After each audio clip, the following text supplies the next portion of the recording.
Pour Cyril Sambaka, membre du groupe de Douala, cette décision de l'ECAM est une farce électorale qui vient ternir l'image du Cameroun à l'international. Le Cameroun vient de renvoyer une mauvaise image à l'international parce que c'est difficile pour nous d'expliquer comment est-ce que Maurice Kamto a pu être disqualifié.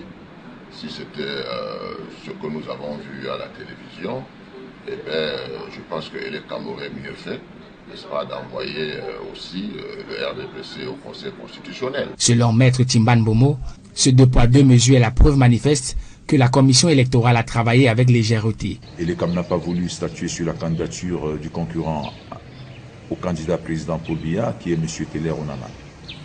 On a sélectionné M. Paul Biya, alors qu'il y a même un vice de forme sur son dossier de candidature, notamment l'absence d'une résolution et délibération du comité central du RDPC, qui seul est habilité à investir le candidat naturel de ce parti à l'élection présidentielle. Cet épisode électoral pour Léon Teller Onana, deuxième candidat déclaré du RDPC, démontre à suffisance que l'organe chargé d'organiser les élections au Cameroun reste encore à la solde des influences externes. Sur quels critères M. Biya, lui, qui était dans la même situation que nous, a pu être retenu comme candidat? Soit l'ECAM est à la solde de celui qui a nommé ses différents membres, ou alors c'est une volonté manifeste de refuser de tourner le dos au peuple. Au sein de la société civile, la mise à l'écart de ce poids lourd de l'opposition est perçue comme une véritable entorse pour notre processus démocratique. L'exclusion de la candidature du professeur Maurice Kamto est dommage pour le processus démocratique camerounais. Alors que 13 candidats ont été retenus par l'ECAM pour la présidentielle du 12 octobre prochain, seraient calés par cette instance ont, selon la loi électorale de 2012, 72 heures pour introduire un recours qui ouvrirait la voie à un contentieux préélectoral au Conseil constitutionnel. Respecter les lois, on devait le faire pour tout le monde. Je pense que le professeur il a respecté les tests comme les tests le disent. Il a mis sa candidature dans les normes. On a dit que l'OMS ne pouvait pas se présenter, qu'il fallait que l'OMS parte chercher notre candidat. L'OMS l'a fait. Aujourd'hui, c'est le peuple qui décide, ce n'est pas les autres. C'est quoi, c'est quelle histoire ça? On ne nous impose pas. Le nom de Kamto doit revenir sur la liste des candidats. C'est quoi? En tant que Camerounais, je suis déçu par ce par quoi nous sommes en train de passer. Il est anormal que la candidature de M. Kamto soit rejetée aujourd'hui pour le motif qui a été donné alors que M. comme Léon Tadé est dans la même situation. Il est clair que ceux qui ont pris cette décision n'aiment pas le Cameroun. Ils ne se soucient pas du Cameroun, ils veulent nous voir se déchirer. Et c'est pas normal. On espère que la Cour constitutionnelle dira le droit et rien que le droit. En tant que Camerounais, ça nous écœure et nous sommes même venus actuellement pour essayer de suivre la conférence de presse qui devait se faire actuellement au siège du Manidem. Mais nous voyons combien de fois la zone est militarisée. On ne sait pas pourquoi. Le peuple camerounais se sont inscrits massivement pour 2025. Et nous le disons encore, nous restons soudés derrière lui. Nous les jeunes, nous voulons le changement dans la paix et dans les unes. Et vu l'excitation que d'autres ministres, à travers des journaux et télévisions, nous excitent à vouloir faire des casses ou autre chose, il va entreprendre ça seul. Parce que d'abord, dans les réseaux sociaux, on a vu la liste des 13 depuis hier, donc Manidem n'y figurait pas. Chose surprenante, la liste officielle aujourd'hui, Manidem également, c'est les mêmes 13, presque les mêmes effectifs, Manidem n'y figure pas. On ne sait pas s'il y a fuite d'informations depuis l'ECAM ou si c'est une manigance déjà faite depuis. Même atmosphère d'indignation et d'incompréhension à Yaoundé. Pour de nombreux habitants, l'espoir placé en Maurice Kamto a été brutalement anéanti.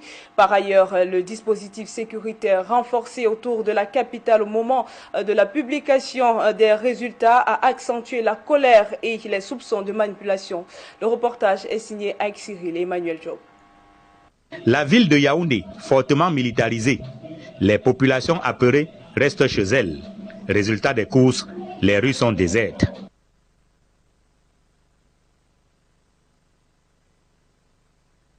La sécurité est renforcée à Yaoundé. Pour cause, l'ECAM doit publier la liste des candidats appelés à concourir le 12 octobre prochain. Nous venions aujourd'hui là attendre les résultats, les premiers résultats pour voir ceux qui ont été choisis. Bon, curieusement, la ville a été barricadée, on a vu les armes de guerre sorties et tout ça. Et nous sommes dit, bon, Voilà, c'est le pays. Sur les 13 candidats retenus, Maurice Kamto n'y figure pas. Incompréhensible pour certains. Je ne pense pas que vraiment, dans une élection présidentielle sérieuse comme celle que nous attendons là, qu'on puisse mettre vraiment écarté un monsieur comme Maurice Kamto. Si pour les uns, le rejet de la candidature de Maurice Kamto ne se justifie pas, pour d'autres, ce n'est ni plus ni moins que la manifestation d'un sentiment de haine envers un leader charismatique. Je vais mettre ça sous le coup d'une haine, parce que jusqu'à présent, d'après les spécialistes, la candidature de Maurice Kamto ne souffre d'aucune anomalie. Tout a été mis à l'œuvre pour que le professeur Maurice Kamto dépose une candidature en bonne et due forme. Après les 43 ans de règne du régime RDPC, des Camerounais avaient placé leur espoir en Maurice Kamto. Mais le rejet de sa candidature pourrait les éloigner davantage de la politique. Parler politique au Cameroun devient de plus en plus compliqué. Dans ce sens que on évoque parfois des choses qui nous paraissent un peu incongrues. On a parlé au départ du mandat impératif. Bon, à la suite de cela, le candidat a trouvé une autre astuce et puis apparemment cette astuce n'a pas tenu. Non retenu par Elections Cameroun pour la course à la présidentielle, le sort de Maurice Kamto est désormais entre les mains du Conseil constitutionnel. Mais en attendant, des Camerounais ne cachent pas leur déception. Moi personnellement j'ai observé, le ministre Atangandji n'a pas joué franc jeu. Je vous dis ma vérité, pas pour critiquer. No, I'm not criticizing. Parce que je suis l'actualité. Monsieur Atangandji ne s'est pas vraiment bien comporté. Parce qu'il ne peut pas venir dire Kamto ne peut pas être ci ou ça. Ce n'est pas correct, n'est-ce pas? Quoi qu'il en soit, l'élection prévue le 12 octobre prochain réserve encore son lot de surprises avant justement de rendre son dénouement. Depuis la ville de Buea pour Equinox Télévision, nous sommes